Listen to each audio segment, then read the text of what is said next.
श्री स्वामी समर्थ. कसे आहेत सगळे? कशी गेली सगळ्यांची होळी?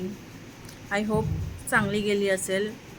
सॉरी मी मंडेचा रिव्ह्यू टाकला नाही,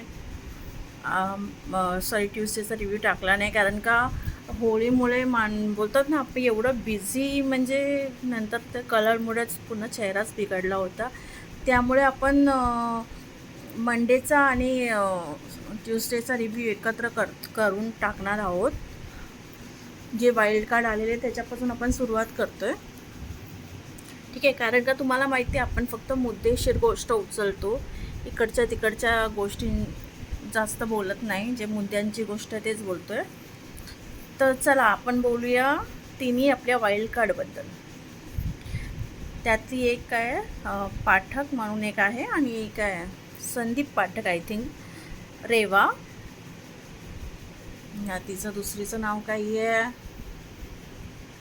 लक्षात येत नाही मला तिचं नाव. ठीक आहे, तुम्हाला तर माहिती असेल, तुम्ही मला सांगा प्लीज. तर जिचं नाव माहिती नाही आहे, सगळ्यात पहिला तिने एंट्री केल्या सगळ्यात पहिला तिची चावी विशालनी उडवली. मला कळत नाही तुम्ही लोक हा सीझन इतका छान फॉलो करून आलेत, 50 दिवसाचं बघून आलेत, तुम्हाला एवढं व्यवस्थित माहिती आहे की हे लोक चावी, आता जस्ट प्राजक्ताची चावी गेली होती, हे लोक चावी अशी उडवता. मग तुम्ही इतका हलगर्जीपणा कसा? आणि त्यात विशाल तिचा बाहेरून मित्रसुद्धा आहे. त्याच्यानंतरसुद्धा विशालनी तिची चावी काढली, कारण का तिला भेटलं आपलं बोलतो ना आपण की चान्स त्याला भेटला, तो चान्स तो घेणारच आहे. मग ते काही असो, कोणी पण घेतला असता.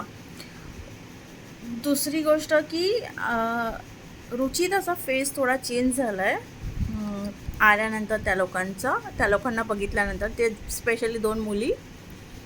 मला समजत नाही आहे की रुचिता अगदी थोडीशी मला जाणवलं की खूप ओव्हर ॲक्टिंग करत होती. कारण तिला हे जेव्हा कळलं की विशालला ती मुलगी बाहेरून ओळखते, तर ती थोडी अजून पॉझिटिव्ह वाटत होती मला. आय डोंट नो की एवढं, म्हणजे मला वाटत नाही की तिला एवढं करायची गरज आहे. कारण का जेव्हा तिला विचारलं गेलं, ती बोलते की अजून आमच्यामध्ये असं काय नाही. मग तू इतकी पॉझिटिव्ह का झाली आहेस? आणि दुसरी गोष्ट की पण एक सिरियसली मी सांगू का, वाईल्ड कार्ड जेव्हा स्टेजवर होते थोडे पॉवरफुल वाटत होते, पण जसे ते घरामध्ये एंट्री केलं तर मला सिरियसली बोलू ते फुसकी वाटले. आणि आताच्या एपिसोडमध्ये तो संदीप जो पण आहे पाठक म्हणून, तो तर दिसतच नाही आहे. या दोन्ही मुली दिसतात तरी तो दिसतच नाही आहे. नंतर जे त्या मुलींनी सुरुवात केली आहे हैराण करायची, त्याच्या मागे आणि हा विशाल, मला एक गोष्ट कळत नाही, तू चावी कुठेही लपवू शकत होता, असं पण ती तुला कुठेही टच करू शकत. तू चावी तुझ्या चड्डीत ठेवली. आणि या गोष्टी आपल्याला महाराष्ट्रामध्ये बघायला सुद्धा भेटत आहेत. तो तिथे पॅन्ट चेंज करतो. बिग बॉस, तुम्ही ती गोष्ट आम्हाला दाखवताय, वा. मला कळत नाही आहे की आता काय काय बघावं लागणार आहे आपल्याला बिग बॉसच्या घरामध्ये, की हे सगळ्या गोष्टी हे आणि जेही असो, तू खूप सारे जागे लपवू शकत होता. तर तुला काय गरज होती की तुला तिथे ठेवायची, की म्हणजे, आणि तू सांगतोय सुद्धा, आणि यार किती ते वियर्ड वाटतंय. आणि तो परत तिथे तिच्यासमोर चेंज करून त्याने ती चावी तिथून काढली आणि दाखवली सुद्धा, आणि परत त्याने ठेवली. मला तर कळत नाही की रुचितासुद्धा तिथेच बसली होती त्या टायमाला. नॅशनल टेलिव्हिजनवर तुम्हा लोकांना एवढंसुद्धा कळत नाही की आपण काय दाखवलं पाहिजे, काय नाही दाखवलं पाहिजे. आय डोंट नो की हे लोक ह्या गोष्टीला इतकं इझिली कसं घेत आहेत, माहिती नाही. नंतर तिने त्याच्या रात्रभर जे पण आहे त्याच्यासोबत 7-8 किती वाजलेले काय माहिती, वेड्यासारखी मागे फिरत होती, पण तिला काही स्टेप घेता तर आली नाही ना. तिला दुसरी काय बोलतात ना, डोकं चालवून चावी काढता आली. आणि मला वाटतं की तिने फक्त विशाल एक ढाकणभर पाणी टाकलं होतं. मला कळत नाही, तुला पूर्ण बाटली टाकायची गरज नव्हती, हे थोडं तू अति केलंयस. आणि त्याच्यानंतर ते पाणी जाऊन आतमध्ये जी सदस्य झोपलेत त्यांच्या सगळ्यांवर टाकायची काहीही गरज नव्हती. मला असं वाटतं तू अति करतोयस. आणि रुचिताचा जो राग होता, तिला जे त्या लोकांचा राग होता किंवा तिला जे मायग्रेनचा प्रॉब्लेम आहे जो पण आहे, ठीक आहे, सागर पण तिथे करतच होता ना. आता तुम्हाला सेवेकरीचा टास्क दिला गेला आहे, तुम्ही करणार ना. जर हा कॅप्टन्सी टास्क असला असता तर तुम्ही असंच खराब केलं असतं का त्याला? नाही ना. त्याच्यानंतर तिने थाळ्या वाजवल्या, जे पण केलं. खूप सारे लोकांचा त्रास असतो, कोणाकोणाला मायग्रेनचा त्रास आहे, तिथे तिला आहे, तसं अजून 4 लोकांना पण आहे. मग तू त्याच्यासोबत बाकीच्यांचा पण इश्यू करतेस त्या थाळ्या वाजून पिटून. आणि मग तो संकेत काय आहे, ती तुला बोलवते आणि तू चालला तिच्या मागे. तो बोल ना, मला काय करायचं आहे.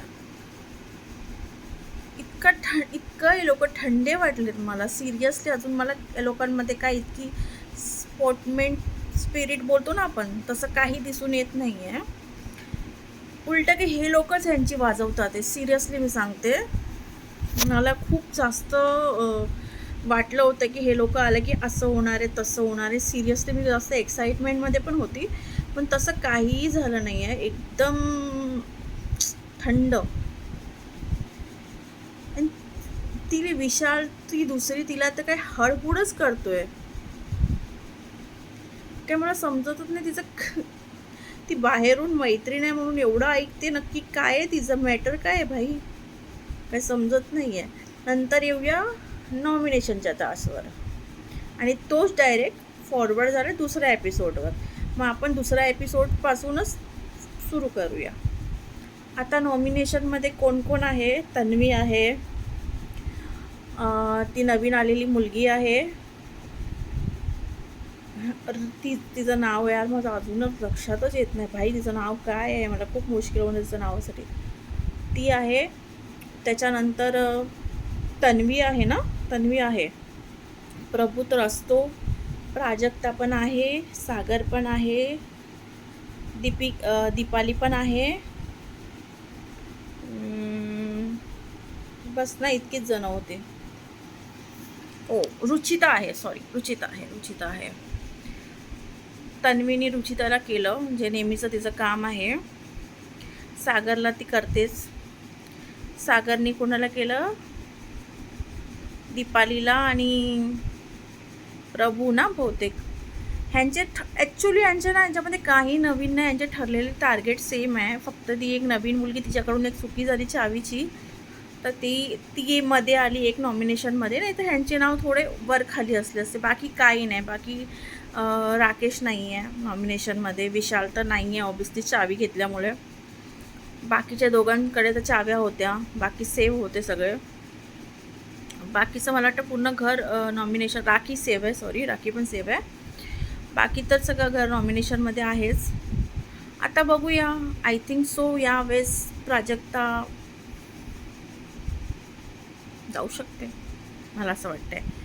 दुसरी गोष्ट, आता आपण त्याच्यानंतरच्या गोष्टीवर येऊया. रेवा, म्हणजे मला असं वाटलेलं त्या दुसरीपेक्षा तरी डोक्याने जरा हुशार असेल, पण काय होतं ते, का तू अशी, म्हणजे ती चावी अचानक तुझ्या डोक्यात काय आलं? ती चावी काढली आणि त्या प्राजक्ताच्या हातामध्ये दिली आणि तिने घेतली, तिने पटकन टाकली आणि झटकन तिथून विशालनी चावी काढली. एकदा विशालच्या हातात चावी गेली म्हणजे गेम संपला. आणि तू कसं बोलू शकते की सगळं झालं? अगर सगळं झालं असतं तर चाव्या तुमच्याकडून घेतल्या गेल्या असत्या, अजून कॅप्टन्सी बाकी आहे. मग तुम्ही असंच कसं त्यांना चाव्या, म्हणजे खूप मंद आहे लोक यार, म्हणजे लोकांना काहीच समजत नाही. सिरियसली तिने हातात चावी दिली तिच्या, आणि नंतर परत जशी ती लागली होती तर ही विशालच्या मागे लागली की तुला काय पाहिजे, तुला कोणती काय, त्याला डील द्यायला लागली आहे की कोणती डील हे. आता ही किती मूर्ख दिसते की माय गॉड. त्याच्यानंतर ह्या लोकांची प्लॅनिंग प्लॉटिंग चालू झाली आहे, कारण का ऑब्विसली ह्या लोकांना अनुश्रीने हिला डोकं दिलं आहे की तू चावी काढून घे. आणि विशालचा आणि हिचा प्लानसुद्धा झाला आहे, तो प्राजक्ताला माहिती नाही आहे. आणि राकेशनी बरोबर ओळखलं आहे, हे चावीचा प्लान त्यांनी जाणबुजून केला आहे. ह्या लोकांना प्लॅनिंगप्रमाणे ह्यांनी चावी हे केली आहे, काढून घेतली आहे. पण मला सांगा, मला एक गोष्ट कळत नाही, पर्सनल पेस प्रभूनी जेव्हा हात लावला प्राजक्ताच्या पर्सनल डावरमध्ये, हिनी तर डायरेक्ट केशातच हात टाकला. ही पर्सनल पेस नाही आहे, मला सांगा.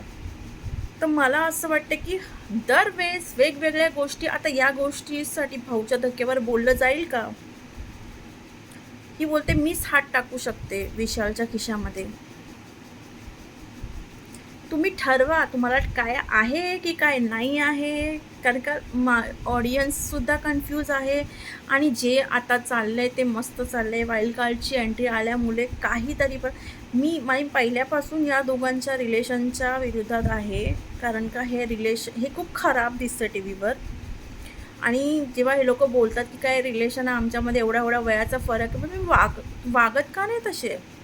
आणि व्हेरी गुड रुचिता, भले तू अनुश्रीचं ऐकून स्वतःसाठी खेळलीस, हे मला बरं वाटलं आहे. खूप छान एकदम, म्हणजे तुला खेळलं पण पाहिजे. पण विशाल तुला खूप गोष्टी करून चावी काढायचा प्रयत्नामध्ये आहे. आणि मला असं वाटतं तू चावी काढायसाठी हे सगळ्या गोष्टी करतो आहे.